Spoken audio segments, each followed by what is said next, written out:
पूर्व क्रिकेटर सुरेश रैना से जुड़ी हुई बड़ी खबर। दिल्ली में ईडी की उनसे पूछताछ जारी है। सुरेश रैना लगभग घंटे भर से ज्यादा समय से इस समय दिल्ली से प्रवर्तन निदेशालय के दफ्तर में मौजूद हैं। ईडी दफ्तर में उनसे पूछताछ हो रही है और रैना को ईडी ने ऑनलाइन सट्टा लगाने वाले एक ऐप से जुड़े हुए मामले में पूछताछ के लिए बुलाया है। एक प्रतिबंधित ऐप के संबंध में बुलाया है। ईडी मनी लॉन्ड्रिंग एक्ट के तहत सुरेश रैना के बयान दर्ज कर सकती है और बीते 1 घंटों से पूछताछ हो रही है। मुनीश पांडे हमारे संवाददाता हमारे साथ जुड़ गए। मुनीश, सुरेश रैना की क्या भूमिका है, किस तरह के उन पर आरोप है?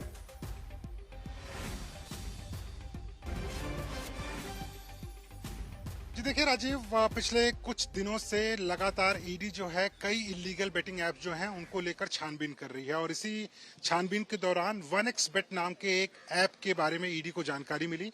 ईडी ने जब इसकी छानबीन की तो पता चला कि गलत तरीके से लोगों से पैसा कमाया जा रहा था, यानी कि बेटिंग के जरिए पैसा कमाया जा रहा था, जो कि भारत में इस वक्त इलीगल है।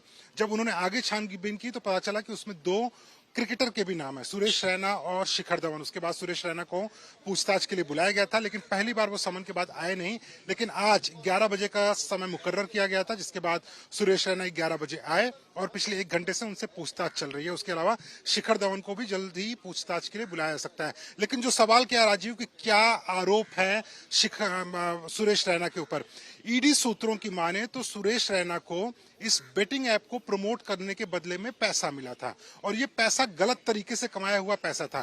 Prevention of money laundering act यानी कि ईडी के कानून के मुताबिक साफ तौर पे ये कहा गया है कि अगर गलत तरीके से पैसा, कमाया हुआ पैसा किसी और शख्स को दिया जाता है तो वो भी आरोपी बन जाता है। और इसी वजह से सुरेश रैना के ऊपर आरोप है कि उन्होंने वही गलत तरीके से पैसा लिया, कंपनी ने गलत तरीके से पैसा कमाया और उस फिर एम्बेसडर बनाया सुरेश रैना को, क्योंकि एक बड़ा पॉपुलर फेस है, और फिर उसके बाद और पैसा कमाया। लेकिन अब ईडी पूछताछ